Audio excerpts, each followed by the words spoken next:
afternoon, everyone. Welcome to this week's Mashreq Sustainability Dialogues Podcast, where we take a deeper dive into this massive acceleration that we're seeing across the region towards sustainability.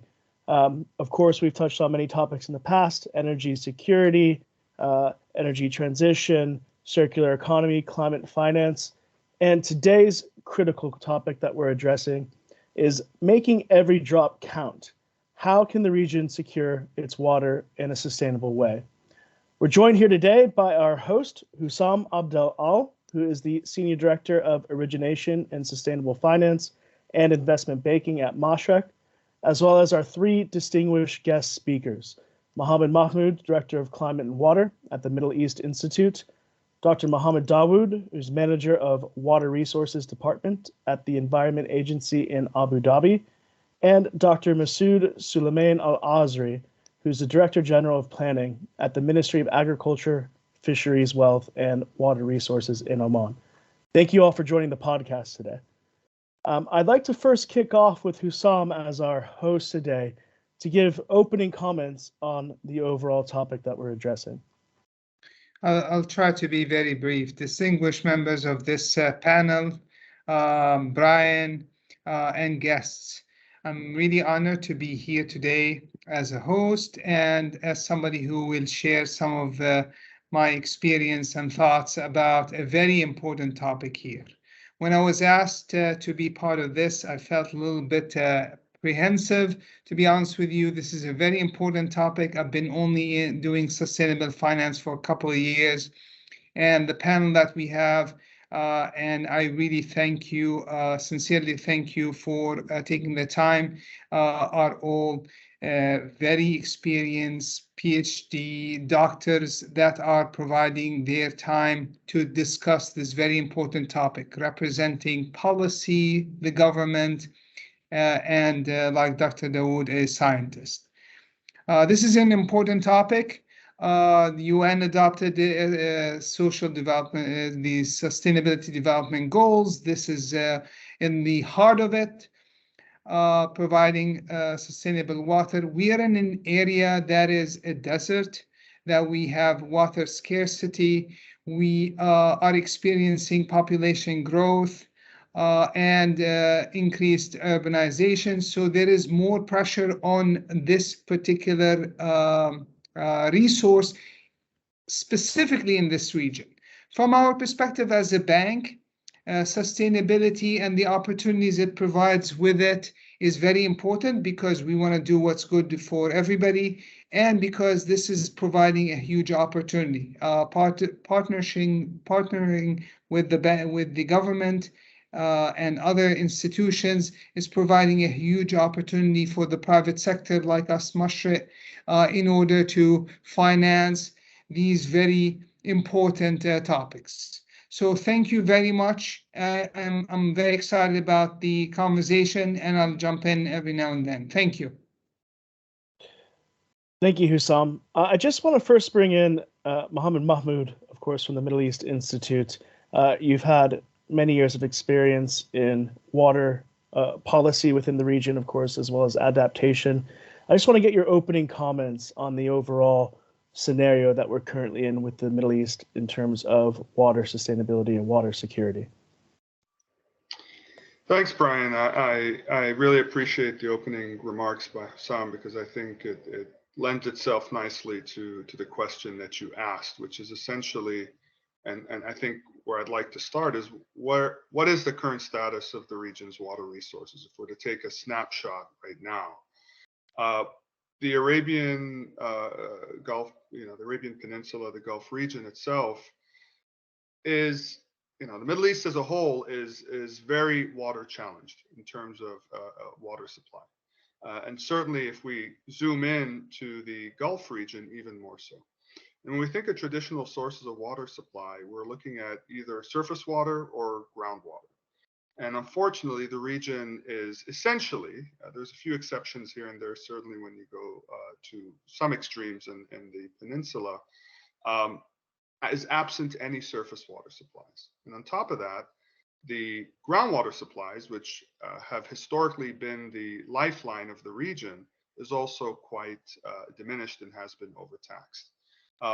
Coupled with that is the fact that it's so hot and dry and warm in this particular region that the rate of evaporation that occurs is significantly a magnitude higher than the rate of rain or precipitation that the region receives. So that lends itself to the dry factor. And I don't want to get ahead of Dr. Mohammed's comments. I'm sure he'll touch on this as well, which makes the region very much reliant on unconventional or non-conventional sources of water supply, right? And desalination obviously is a big part of that.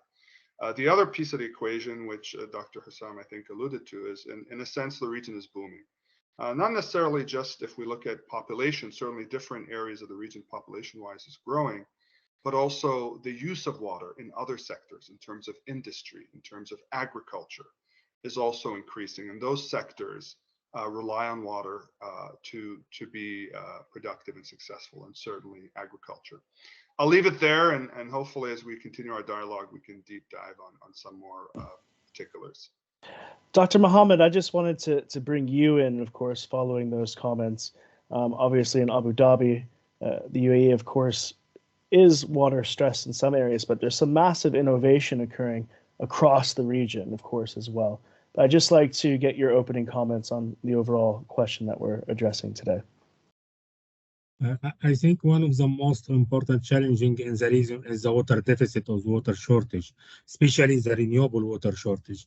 We don't, as mentioned by Dr. Mohamed, there is no perennial or permanent surface water bodies, freshwater lakes, and even the rainfall is very scarce, and the frequency of the rainfall is only in 2 months a year.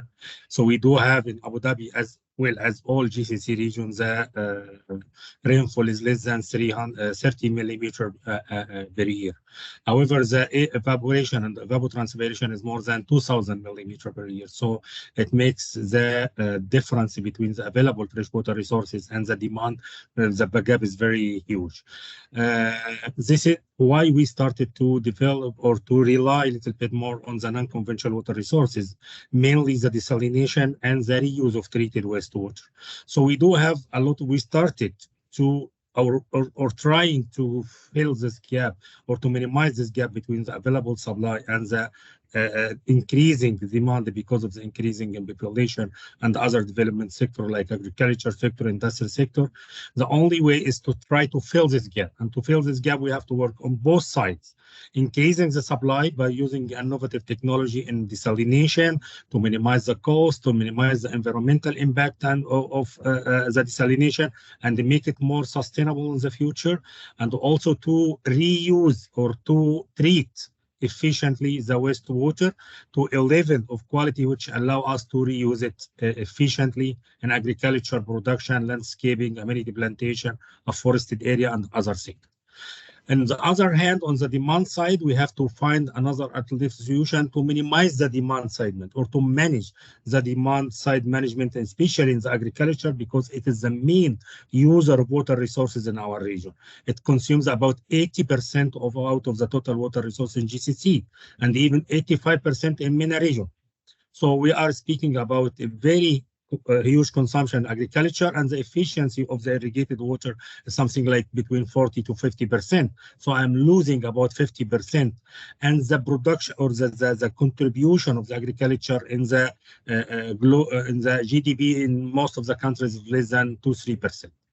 So we can use also innovative technology in irrigation, in agriculture production technology like greenhouses, shade houses, hydroponic, and we can speak about this in details in this workshop later on. I just wanted to follow up on one point with the innovative technology side. Of course, desalination has been around for quite some time, but there are innovative technologies in terms of sustainability. In some cases, it seems like they tend to be still in the pilot phase as opposed to scaling up. Are you seeing that as a challenge? And then what do you think can be done in order to help accelerate the deployment of those technologies? Dr. Mohammed. In the desalination technology, there is already about 70% of the desalination production in our region is based on the thermal desalination technology or thermal desalination processes. Unfortunately, the thermal desalination processes is not that much efficient. The efficiency between 25% to 35%, and it consumes a huge amount of energy, mostly either gas or corroded oil. And one of the main challenges for this is also the production of the green gas emissions and the environmental impact of the brine water discharge, which is already polluted by anti-scale and anti-foaming chemicals, which is added to avoid these processes in the desalination process itself. Meanwhile, we started to use the reverse osmosis. 30% of the total capacity in GCC is based on the reverse osmosis or the membrane technology. Within using membrane technology, we can minimize the consumption of energy. We can minimize also the consumption of additive chemicals for anti-scaling and anti-foaming, which makes also the efficient little bit between 40 to 50% higher than thermal, and the cost little bit lower.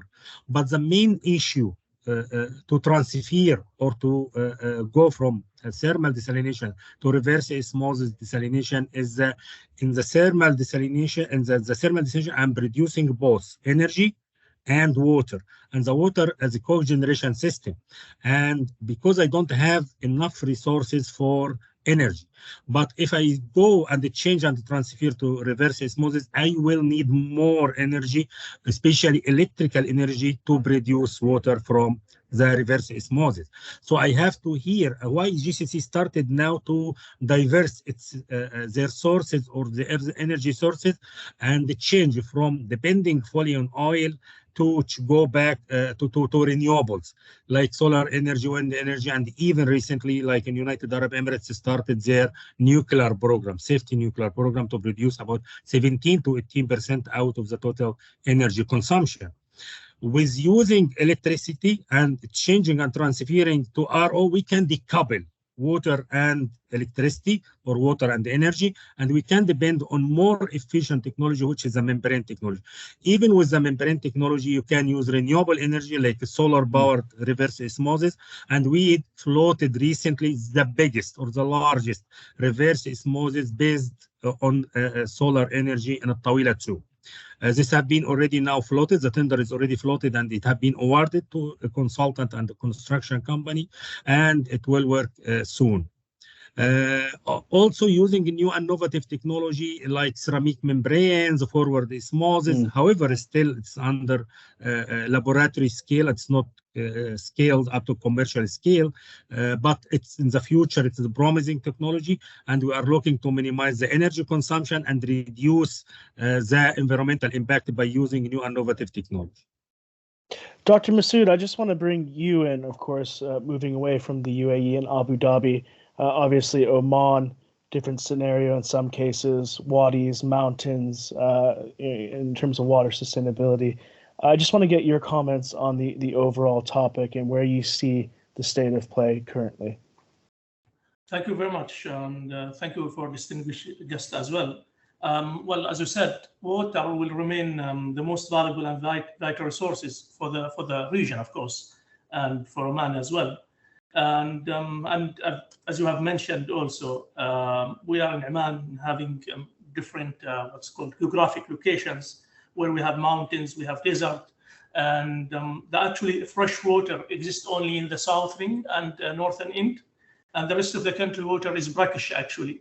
So brackish to saline water, especially in the Batin regions near the seas. So actually the groundwater aquifers also is what's called located in wadis beds, and also what's called Samail and other places where it's feeding many aflags and springs, where it's mostly used also for agriculture. And also what I can mention here, in Oman, what we have is also groundwater is almost 83%, treated water is almost like 2%, Desalination is about 10%, and surface water is 5%. The quantity of treated water is about almost about 50 million cubic meter, and the desalination is almost also 200 million cubic meter. It's covering most of the country right now. So what we are trying to do, we're trying to save groundwater actually, although most of the groundwater uses for agriculture, which is about 83% uses for agriculture. Renewable water availability is about 488 cubic meter. We have also, I don't have the number exactly now, but we have a shortage of about 90 million, I think. It's not, I don't have, I think 96 million cubic meter annually. So it's a big shortage. And I think, yes, we have really to use a different technique to save water. And I think we are also with the region. I think also recently we tried to collaborate more with GCC's countries to use different technique they are using, especially with UAE in particular. So yes, as you mentioned, we have a lot of issues regarding and a lot of challenges regarding that. And it's challenges, and of course solutions will be put forward as well. But I wonder too, the government has its role in creating an enabling environment, but of course it requires participation from the public sector. Yes. In Oman, how do you see that collaboration going on at the moment with the private sector in terms of course, knowledge sharing, but also implementation of new projects and deployment of technologies? Yes, actually, in Oman, we have started even not from now, that the collaboration between government and private sector to implement different, what's called, not renewable, different, what they call it, treated wastewater, what's called machines, and also using those desalination, what's called stations in different locations in Oman. That's why yes, private sector is there, and even investing also from even outside the country, not only from inside the country. Husam, I just wanted to ask you a question following up to that. Of course, the private sector collaboration and involvement in this space. From Mashreq's side, how has acceleration or how's the progress been for water in the region? A few points here. So the emerging wave of collaboration with the government, more of a blended financing that is bringing in development banks, commercial banks, and the government, has been very helpful. There is a number of projects that are bankable. For example, we've done a lot as Mashreq in the wastewater treatment plant development. We have projects that we supported, we financed in Egypt, Bahrain, Qatar, Saudi, and the UAE. Less so maybe on the some of the desalination plants because of the very long tenure, but there is other banks that are absolutely supporting those because these are very bankable projects if you can do a 30 or 25-year tenure, and there is the private sector is doing its part. As a matter of fact, there is plenty of liquidity available with the banks ready to be deployed in such projects, and there isn't enough projects, to be honest with you, to deploy. But from our side, mostly on the wastewater plants, we've done a lot in the region as a regional bank, and we look for other opportunities even on a longer tenure. But there is enough private capital available for such projects that are bankable, that are supported by the government, facilitated by the government, and then they have the right amount of future cash flows to support them and the credit worthiness of them. Mahmoud, I just want to follow up on that point. Of course, in terms of deployment of capital with technologies and projects is there, but a big part is creating the policy framework and environment around that in order to deploy it. What do you see as kind of the next steps that need to be taken in order to create that environment for better water management? I think from a policy perspective, where I see a shift that I think part of it is happening, but I think we'll completely transition towards is how we've managed water in the past, and of course we're speaking context to the region, but I think this what I'm about to say applies really worldwide, which is we need to go into sort of a water planning phase that is very much future looking. Yes, of course, a lot of the water utilities in the region, the world, do incorporate long-term planning in terms of their projections on how much water supply they expect, their projections on the type of water demand they expect. But I think what I'm sort of advocating for is the same, but with an added overlay of more uncertainty. And that uncertainty, I think, that's driving the sort of the water management issue is not to step ahead in the topic we may cover later, which is climate change. And climate change is affecting how we plan on water resources in multiple ways, certainly in natural resources as a whole. So our traditional mechanisms of how we plan for water use, how we plan for water supply acquisition is changing because of how climate change is affecting, maybe the region itself is a little bit better prepared because of how adverse sort of climate conditions already are, but how climate change impacts are going to evolve into the future, affecting the water supply. So in terms of policy, going back to your question, how do we see climate change affecting our water resources? How do we see climate change affecting or inflating, in this case, our water demand? How do we see climate change affecting our water infrastructure? And there's a lot of specific examples of that. If we look at water infrastructure, things such as the rise of extreme heat events. The region, like I said, is already prone to higher temperatures, but we're seeing amplifications of that, certainly over the summer periods, more peak temperatures, higher number of days warmer than average. That has increased wear and tear on all kinds of infrastructure, but certainly in our case, talking about water infrastructure. Upgraded levels of maintenance and repair, upgraded levels of keeping track of the conditions of that infrastructure. Same thing for demand. As Dr. Mohammed said, agriculture is the highest consumptive use of water really in the world, and certainly very much the case in the Gulf region. That inflated demand is going to increase because with higher temperatures, more evapotranspiration, higher irrigation requirements for the different types of crops.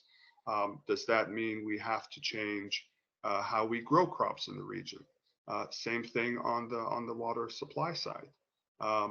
Warming has an impact on, if we look at desalination, which is the bulk of the water supply in the region, warm waters affects the water quality of the source of water in the Gulf that we're looking at. More turbidity, more algae, increased salinity potentially. So that all these things are things we now, I think, need to consider more closely when we look at sort of the long-term planning on the water resources management and also on the policy side. And are you starting to see that baked in, though, in terms of foresight? We have these long-term visions. Very much, though, it's kind of urgent. Act now in order to achieve those targets. Tomorrow is really the day to start implementation of certain things. Are you starting to see that within the region? Are you starting to see those challenges be taken on, thought about, and then deployed with solutions?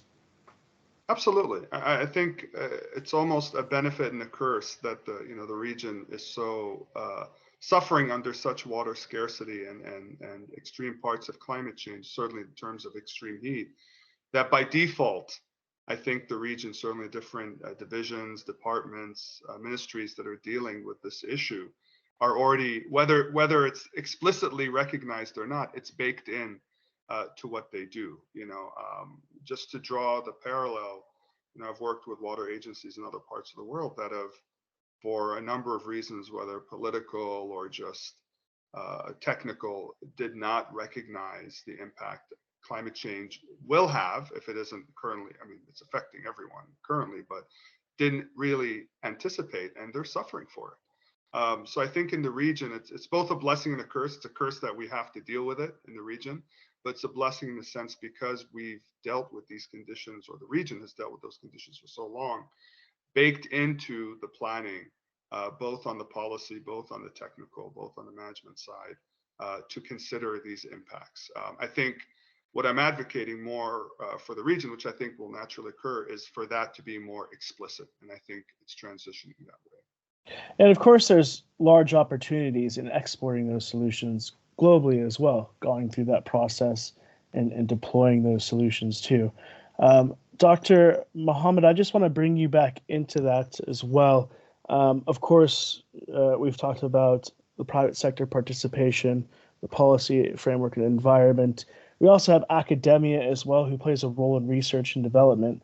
But you mentioned demand side too, which of course is society, communities, and agriculture. What steps are being taken to address the conservation aspect of the demand side at the moment, currently from your perspective, and how can we enhance that opportunity at the moment? And I think one of also the big challenge in our region is a gap between the research and development sectors and the end users. Unfortunately, we do have a lack of resources, financial resources allocated to research and development centers, either universities, either research centers, especially focusing on the innovation in water and agriculture. We don't have enough resources, either man or human resources or researchers exist on our universities and our research center, which they are focusing on the innovative technology or improving the water supply and also improving the water demand. I'm sure about this. However, we have many numbers of named research center in each country, but they don't have enough resources, either human resources or financial resources. Do you see that as a gap between, apologies for interrupting, but a gap between industry, academia, and government collaboration? Yes, exactly. Of course, there's theoretical research and then there's applied research. Are you saying it's more on the horizon and needs to be more applied? Of course, with industry involvement too. Yes, we don't have this connection between the industry and the development sectors and the research center. They don't allocate some resources, either donation or projects, to carry a special research center to improve the desalination or to improve the reuse of treated wastewater or using innovative technology in irrigation or increase the efficiency of water use.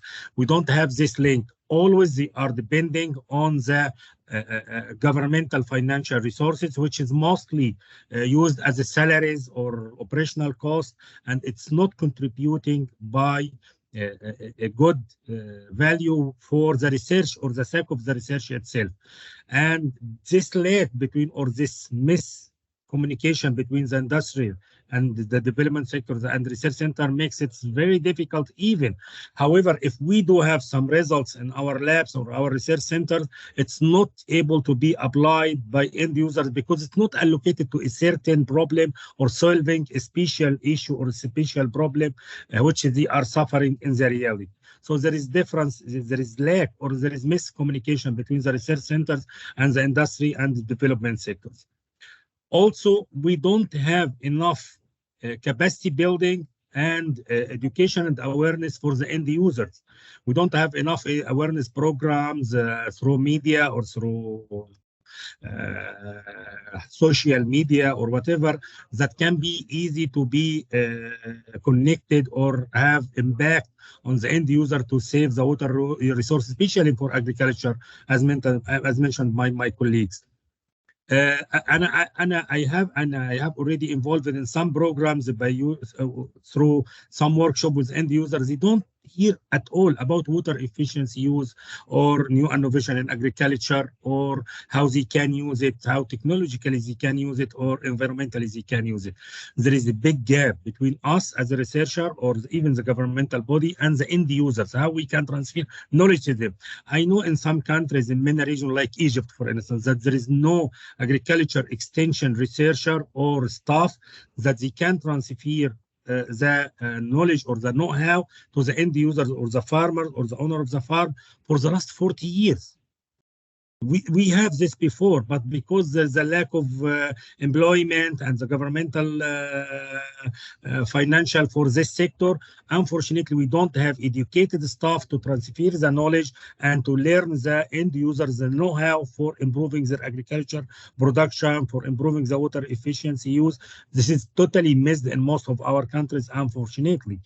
And sometimes the people, they take their learn or their knowledge from the hearing from the social media, from some rumors or whatever, but they are not really educated or really awareness about the efficient use of water, of using water resources or improving their agriculture production.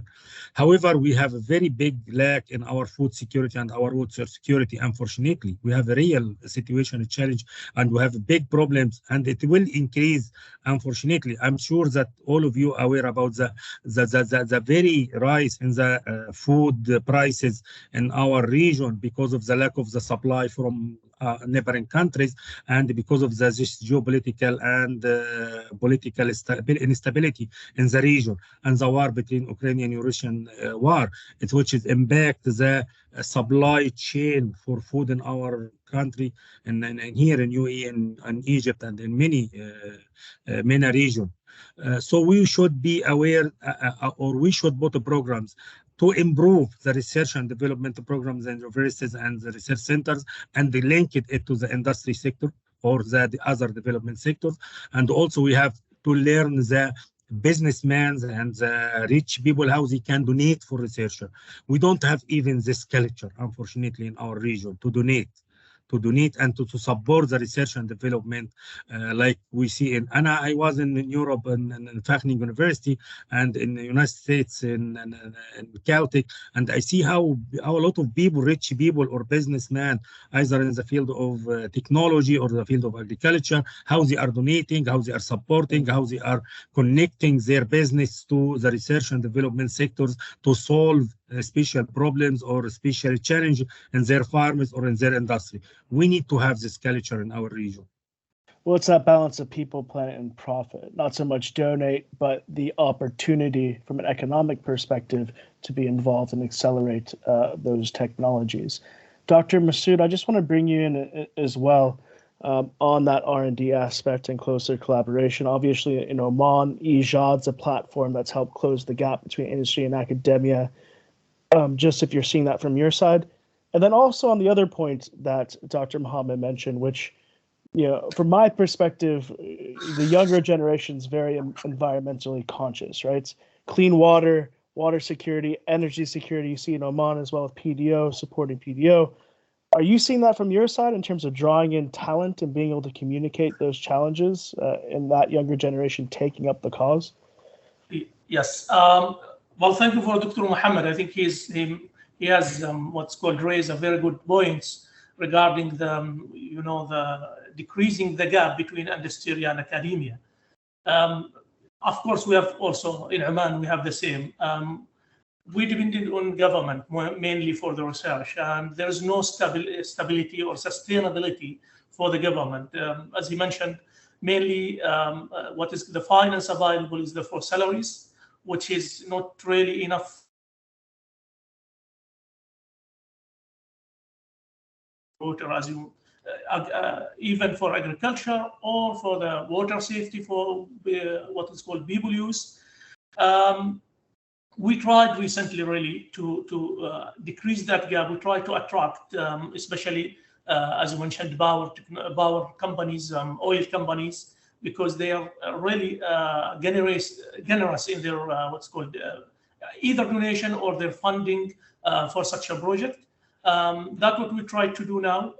Recently, also, in what we try to make is to get some fund from companies and take that fund to the universities, Sultan Qaboos universities, to tackle one of the issues we have on how to use those water become with the oil.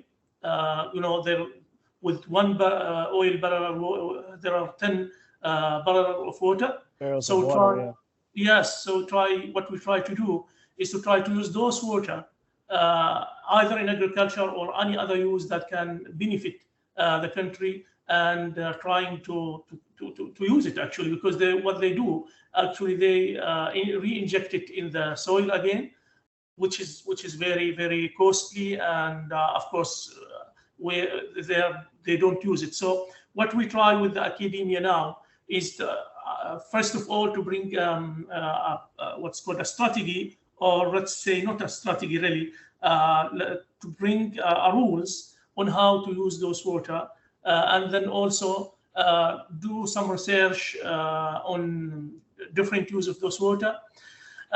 We have the same actually in Oman.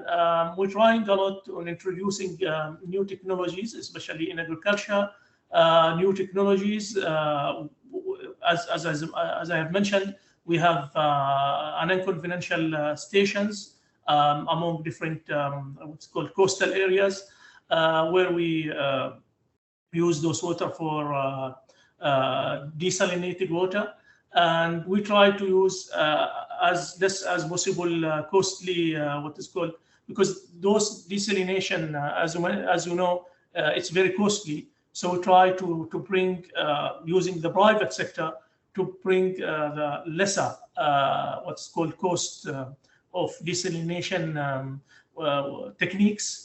And also what we tried also to use to support use of treated water, because it's very important, especially for agriculture. We have almost about 40% of treated water now, unfortunately, goes to the sea. We spend a lot of money to treat it, and then we take it to the sea. So what we try to the only challenges that we have now, it is very costly to take that water to the agricultural areas. So we try also with the private sector to help us on that. We try with some people also to donate. Also, unfortunately, the culture of donation it's very rare in the country. It's very rare. They almost depends on the government. So government can't do anything. It can't do everything. There is no sustainability with the government. That's why that's what we are trying to do. Really, we try to take those water to agricultural area and to what's called insist farmer to use those water. We have now a lot of what's called research. We have a farm research just specific for treated water. In that farm research also, we make sure that this water has no, that minerals which is affect either animal or human use or whatever. So we're trying a lot really, but still we have a shortage of fund for research, as Dr. Mohammed said, and also unfortunately the recharge of the water is very, very low. It depends, of course, on the rain, on the weather, but still it's very low. We have to and also the what's called the use of water for agriculture is very high. The groundwater sucking is very high comparing to the recharge. So there are a lot of challenges actually, and we try to tackle, but still we have shortage from either private sector or from the people themselves. Mohammed, Mahmoud, I just want to bring you in to kind of build off of those points in terms of, let's say, next steps of just demand side management, but also the reuse of wastewater. Of course, it's a massive source, 40% going to the sea. Obviously, that needs to change. But in your view of kind of what needs to be deployed and implemented in order to accelerate solutions in that space. Yeah, no, that's a great question. I think the next step, which is really addresses the how do we make water resources more sustainable? How do we extend the sustainability? aspect of it. And I heard it earlier in several of the comments, which you're correct. I think falls heavily more on the demand side, which is, and I say this globally, but I'll give specific examples, is this extension of conservation as a whole across different sectors of water use. And that looks different in each sector. So for example, if we take them piece by piece, when we look at, say, the agricultural sector, which is the highest consumer of water, the next step in terms of extending sustainability through conservation is looking at ways to reduce water use, essentially. What does that look like on the agricultural water side? Well, there's things that are more technical in nature, such as looking at reducing water loss, water conveyance loss through agricultural districts. So like once water is delivered to these agricultural districts, it moves through different acres of land that's growing crops through water conveyance canals. Can we reduce seepage, for example? So that way, for the same amount of water that's provided, they can increase their water use, maintain their water use without having added loss because of things like conveyance loss. Practices, different farming or agricultural practices. You know, if it could be as simple as, you know, drip irrigation versus, you know, flood irrigation. Although I don't think you see a lot of that in the region as opposed to other parts of the Middle East that still very much use flood irrigation.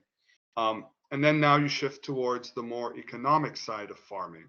Are there crops that are available that are less water intensive, but still provide profitability for those farmers? Because it's the goal isn't just to reduce water use. You have to juggle different things, such as profitability for that farm, its ability to produce the amount of food required to address the food security side of things. So it's not as simple as maybe I'm making it seem. There are other things that need to be juggled, and certainly for the agricultural district, it's economically driven as well as food security driven, as well as water resource. Because food security is water security; those two are very much linked together. And energy. When we talk, as well. And yeah, absolutely, the food, energy, water nexus. Shifting to the residential or domestic side, which, you know, has a less water footprint than, say, agriculture, but there's still opportunities there. I go back again to conveyance loss or system loss. Generally speaking, I think the water infrastructure in the regions is a little bit more modern or newer compared to other parts of the Middle East. So maybe the opportunities for reducing water loss in the residential sector isn't as large, but it's still available. You know, I think there's still parts of the region when you start to go to different neighborhoods or residential areas that are maybe a little bit older, a little bit more historical. I think there's opportunities to upgrade those types of infrastructure. We're talking about pipelines, conveyance to reduce water loss.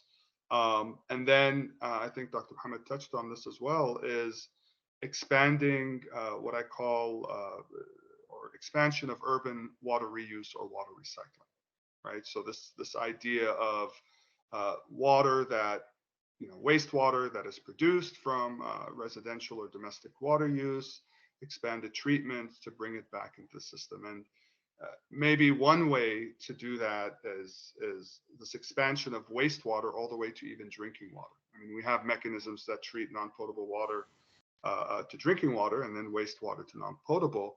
We can close that loop.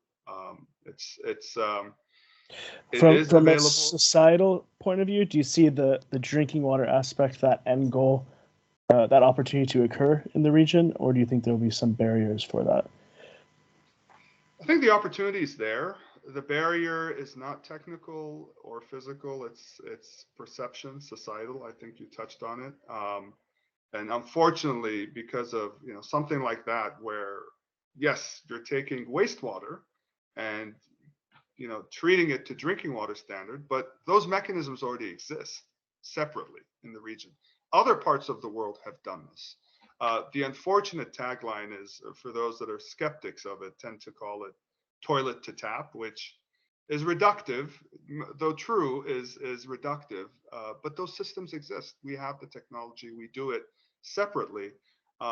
If we're truly at a stage where water scarcity is of concern, then it's a solution. I think to address the issue is more of a communication, education to the public to understand that it's safe, it's not as reductive as it appears, and we use those systems already in different aspects of water treatment and water supply. And then the last piece I'll touch on to answer your question, which I think Dr. Masoud also mentioned, is this idea of groundwater replenishment. We don't have a lot of natural freshwater sources. Region as a whole, yes, there's some exceptions here and there. Certainly Oman, a little bit different than the rest of the Gulf. But this idea of the main freshwater supply being groundwater, we need to protect. We need to make sure it continues to be reliable and sustainable. And the way to do that is to increase its replenishment or recharge. Unfortunately, because of not so much natural precipitation, we need to do that artificially. So either through desal, or what I would advocate even more of, if we expand urban water reuse, we can, that water that is added because of that practice, now we can channel, or I should say, use to recharge those groundwater aquifers. Mohammed, we'll have to move to closing comments. But I also just wanted one last point from you too, touching on, of course, Dr. Mohammed and Dr. Masoud's comments on the talent gap. What can be done in order to draw in that new generation of talent that currently tends to be kind of missing at the moment? How can we attract that new generation of leaders to the water sector to help kind of lead the pathway forward? And I would like first to comment before going to this point and the talent and the investment, I can say investment in the youth and the young scientists and young people. I would like to touch regarding the alternative water resources in our region to fill the gap between supply and demand. In addition to what mentioned by Dr. Mohammed regarding the reuse of treated wastewater, recently we have different research programs to use brackish water, which is groundwater, for irrigation of salt-tolerant and drought-tolerant species in Abu Dhabi. And also we are harvesting the brine water discharge from small-scale desalination plants exist in about 1,300 farms in Abu Dhabi. We are harvesting the brine water for aquaculture and for irrigation of salt-tolerant species like Salicornia, quinoa, and other fooders or human food resources. And even we are producing some juice from Salicornia recently, which is irrigated by brine water. Also, regarding the recharge, the artificial recharge to groundwater, it is very important tool in our region to enhance the groundwater deteriorated situation and also to improve the potentiality of the aquifer system in some deteriorated and depleted zones. We have 3 resources in our region, the surface runoff from the wadis, and we can construct recharge dams to recharge the aquifer within this area, or to use treated tertiary wastewater to recharge the aquifer system for agriculture purpose. And in Abu Dhabi, we have one of the pioneering projects to recharge the aquifer system with desalinated water for emergency and contingency potable water supply, if we do have any emergency. For the increasing the talent and the encourage the youth people to go for the research, and we do have some programs now jointly with the schools to include the education or the water and agriculture education and even the sustainability and the environmental sustainability education in the curriculums of the schools. And we do have also some spellathon, hackathons to encourage the people to compete and to supply their innovative ideas and talent ideas. And we judge them and we give them awards and we encourage them to continue and apply this and to scale it from a laboratory scale up to commercial scale as a startup or starters. We have also a joint program with the universities to encourage and support the graduated research for the Faculty of Engineering, Faculty of Agriculture, Faculty of Science, and we are sometime sponsorship some of these graduation projects to scale up from research to a pilot project, to learn the students how they can scale their ideas from just research ideas to become a pilot project, and we are giving them support, technical support. One of the very innovative ideas which have been applied by Abu Dhabi government a few years back is that we are not even supporting the undergraduate, but also the international suppliers. We would like to test and assess the use of renewable energy in desalination. So we offered the international suppliers to come to Abu Dhabi and investment in a small pilot project to use solar desalination, and we give them the utilities, the infrastructure, the land for free, and they have to build their own pilot project using a new innovative technology in desalination, either reverse osmosis, ceramic membrane technology, or hybrid system around thermal system, using renewables. And who will get the best score will be awarded by single source, one of the most biggest mega commercial projects. So we encourage something like 20 suppliers from worldwide to come to Abu Dhabi and investment in a pilot scale project under our supervision, and we started to assist them recently through a committee formed by us and the International Desalination Association with many different top-notch experts from all over the world to later on judges. We selected 5 out of 19 proposal, and we are assessing this 5 pilot project now, and we call it Gantut pilot project. You can search it, you can find it some information online about this. We'll have to have our listeners research it as well after the podcast. Yes.